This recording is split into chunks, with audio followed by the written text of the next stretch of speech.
The 9/11 Truth Movement does not need authentic hijackers on the planes in control of the planes.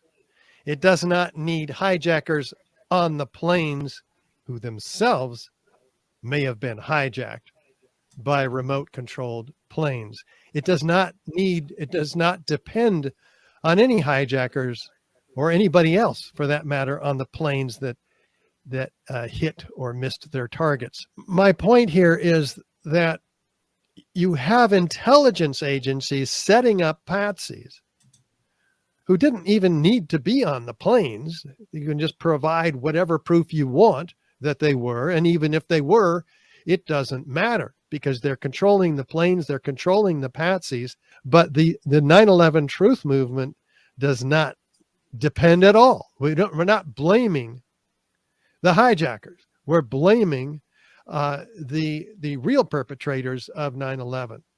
Who simply used those patsies. So this argument put forth again and again and again by this particular individual, Adam, is absolutely off the point.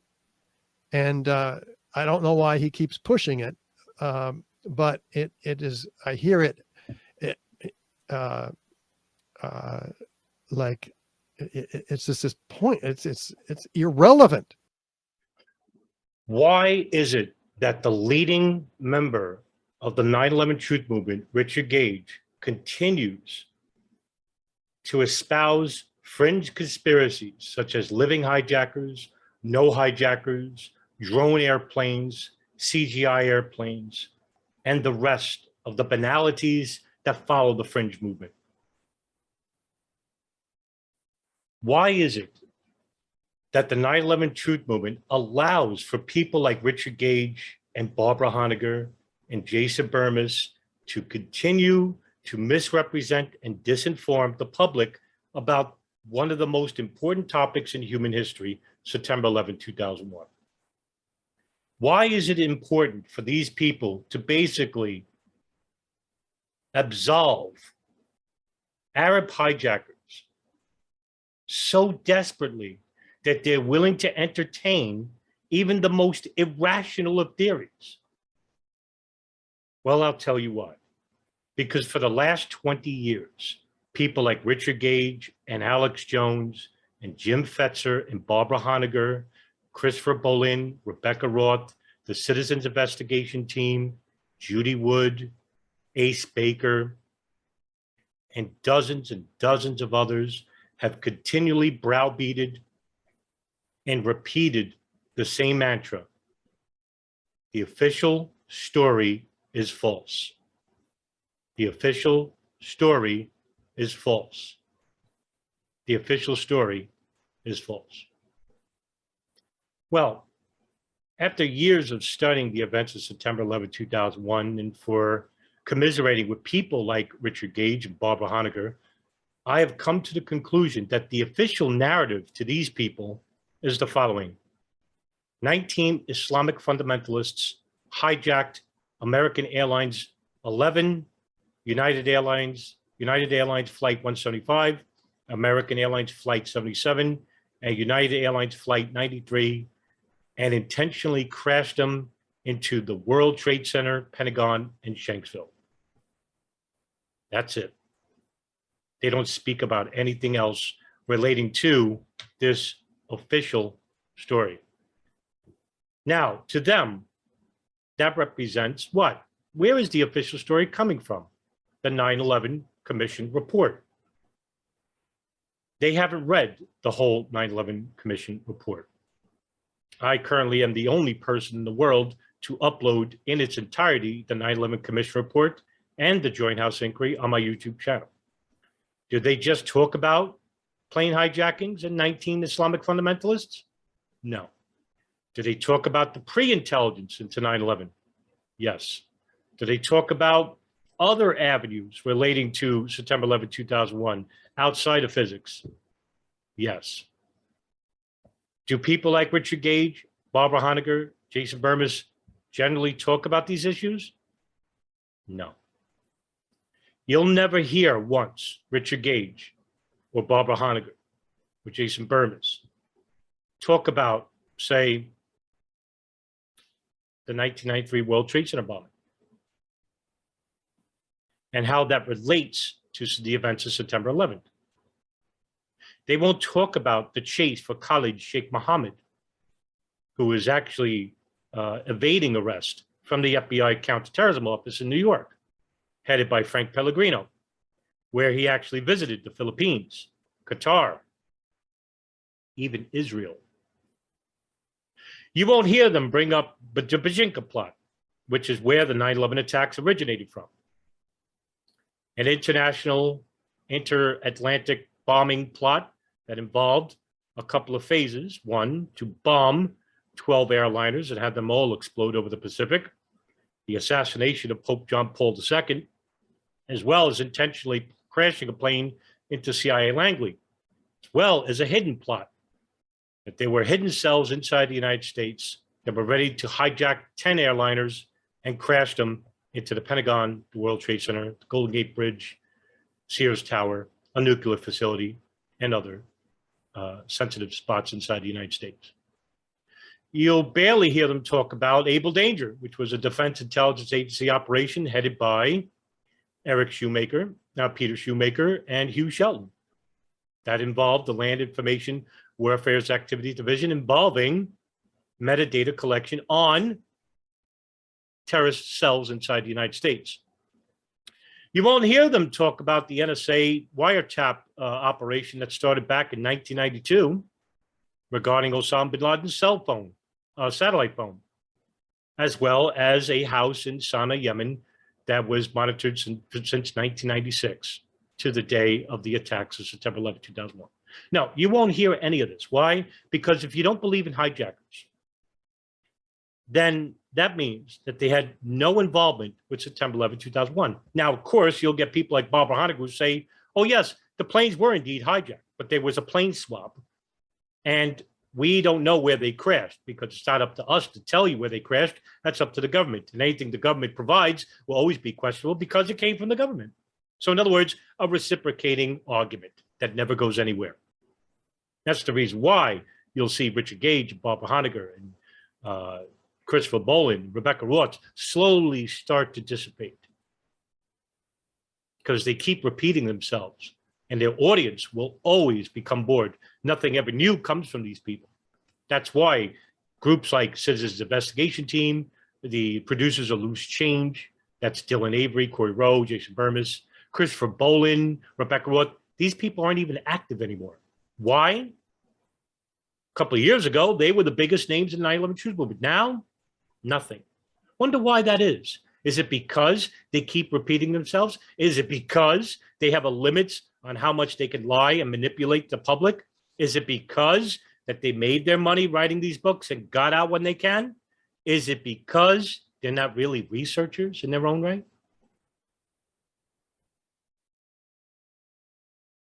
There are a few 9/11 fringe conspiracy theorists that are still active.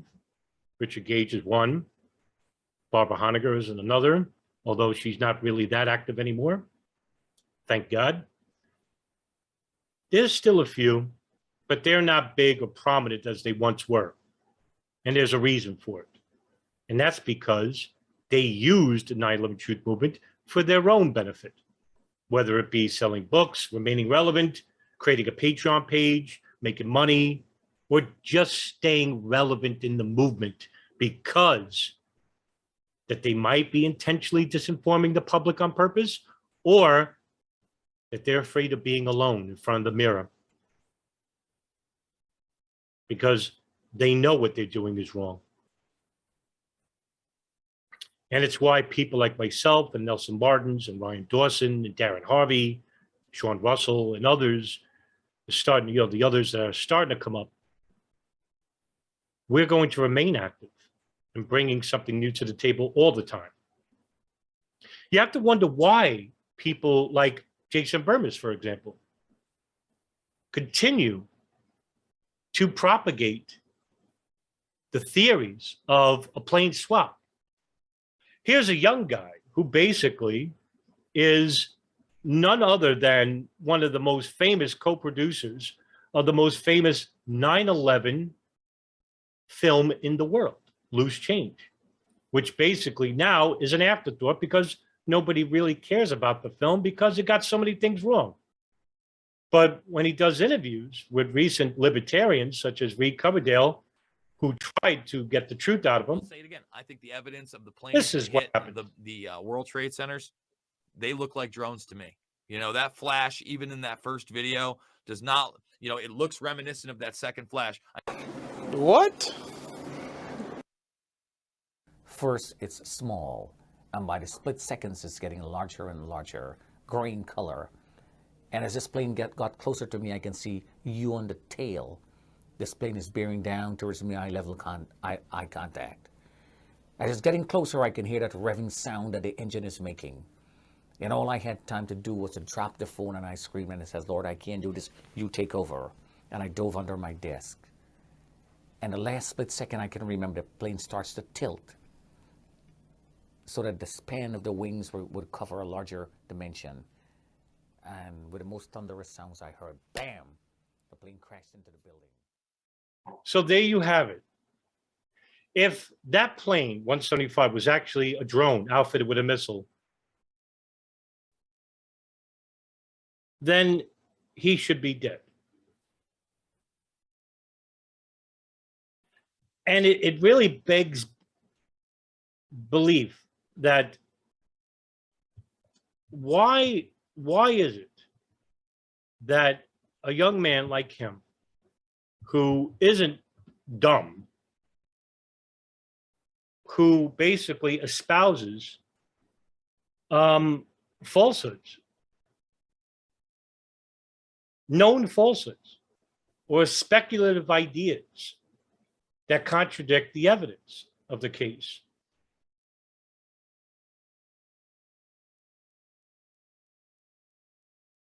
and the person you just saw is Stanley Pramath, who is actually one of the very few survivors of the South Tower, where he worked at Fuji Bank, where he lived where the impact and above. Only 11 people managed to survive. He was one. And thanks to the heroics of Brian Clark, who actually heard Stanley screaming for help, came and assisted him, and they both left the South Tower alive, of course. So if Flight 175 was actually a drone outfitted with a missile, Stanley Pramath, the person you just saw, is dead. Yet he's alive. And it only took me a couple of seconds to provide that evidence for you. Why didn't Jason Bermas do that? Why didn't Dave Von Kleist, who co-produced In Plain Sight, do that? Because he actually believes what Jason Bermas believes, that Flight 175 was actually a military drone outfitted with a missile and shot it into the World Trade Center. Now, why would you need to do that when the plane itself is a missile? The plane's going over 500 miles an hour. It's actually holding 11,800 pounds of fuel, gallons of fuel, which relates to 77,000 pounds approximately.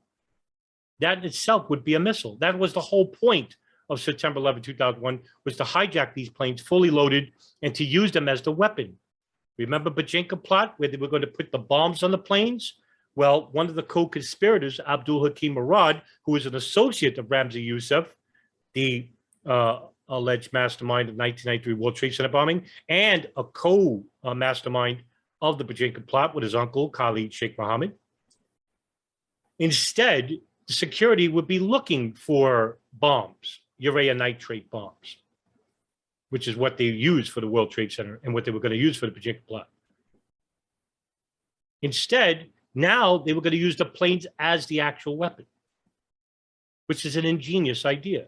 Not original, because the Algerian Islamic Jihad in 1994 were going to do the same thing and crash it into the Eiffel Tower.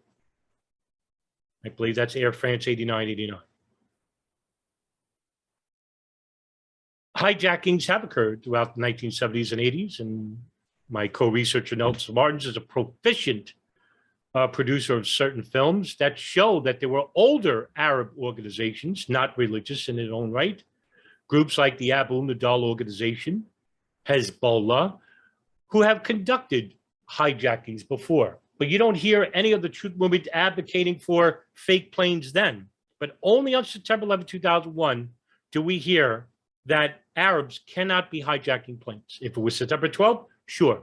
September 13th, ironically, which was going to be an extension to September 11, 2001, where they arrested a mass amounts of Arabs who were trying to board planes with weapons and dressed as pilots. Additional hijackings were going to occur. Did they talk about that? Of course not. Because according to them, hijackings and Arabs represent the official narrative. And the official narrative has to be opposed at all costs. According to people like Richard Gage and Barbara Honegger and Christopher Bolin and Rebecca Roth and Jason Burmis and Ace Baker and Jim Fetzer and Alex Jones and Thierry Mason and, dozens and dozens of others that have browbeated the public into believing that the official narrative has to be opposed. No matter how ridiculous, no matter how irrational the opposing viewpoint is, it will be supported in favor over the official narrative. Now, if we don't have hijackers and we don't have hijacked planes, that means all the intelligence apparatuses that Richard Gage claims are all working in conjunction with one another, but that's not the case because the CIA was intentionally withholding information from the FBI about 2 hijackers inside the United States. And the NSA were withholding information from the CIA and the FBI and the State Department about a wiretap operation of bin Laden's satellite phone and an al-Qaeda communications hub in Yemen. Not to mention the Israelis and Saudis who were monitoring the hijackers and even assisting them on the East Coast and West Coast. All of these operations, including Able Danger, including the CIA, the NSA, all of these operations don't exist because if there's no hijackers, what operations? And if Richard Gage is basically going to say that the government could just make up whatever it wants, well, then he's basically saying that whatever he does at this point, Richard Gage, is fruitless because the government could do whatever it wants. So why are you even arguing for September 11, 2001 to be an inside job when you know you're not going to get a new investigation? You're not going to get any new information. By the way, what I just said is demonstrably false. We have some new information. We could get a new investigation. But with people like Richard Gage and Barbara Honegger espousing these ridiculous theories, you're not going to get one because nobody's going to take you seriously. Nobody. That's why Richard Gage is basically advocating to a specific audience. And that specific audience are people who don't do research. They don't do investigations. They believe 9/11 was an inside job right off the bat. That's not what a real investigation looks like. A real investigator basically looks at a crime and finds evidence for an inside job. You don't go into a crime scene and basically say, I know what didn't happen here. No, you look for evidence of a crime. You interview people who were at the crime scene to see what they saw during the midst of the crime. Then you run the scientific method. You test the hypothesis to see that what you come up with is true. Gage doesn't do that.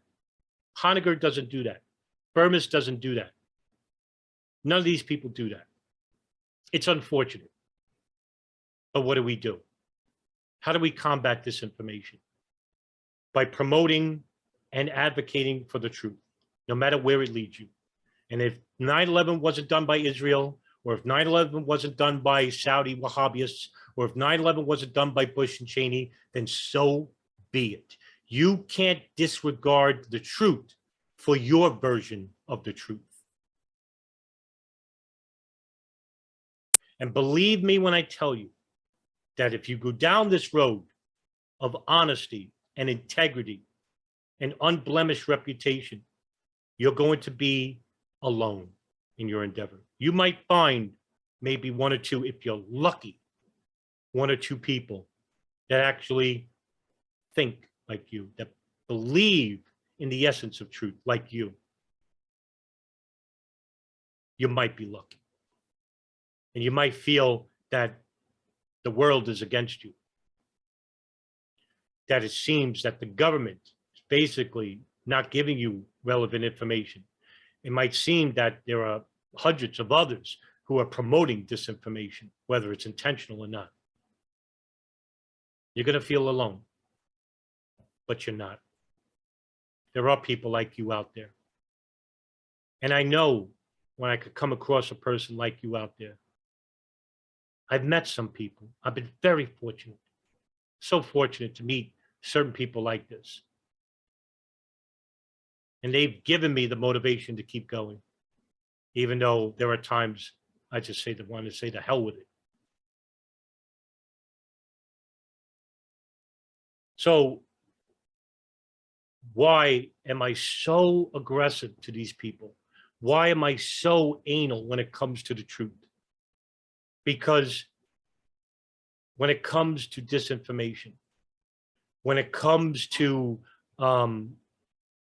manipulation of the public, whether it's coming from the government or whether it's coming from disinformation channels like Richard Gage and Barbara Honegger and Jason Burmis, because it produces people like this. But, you know, it could have been a plane with damn explosives on it. I mean, you know, it could have, you know, I mean, how can somebody not understand that, you know? Yep. It could have been a plane that shot a missile. How can somebody not understand that? Mm-hmm. You know, I mean, there are, I mean, if I'm wrong, correct me, but aren't there the famous Naudette brothers or whatever it is, the plane hitting? Don't it show it shooting the damn missile in the building right before it hits? There's that bright light that hits before when 175 and 11. There was a bright flash. Yeah, Well, I think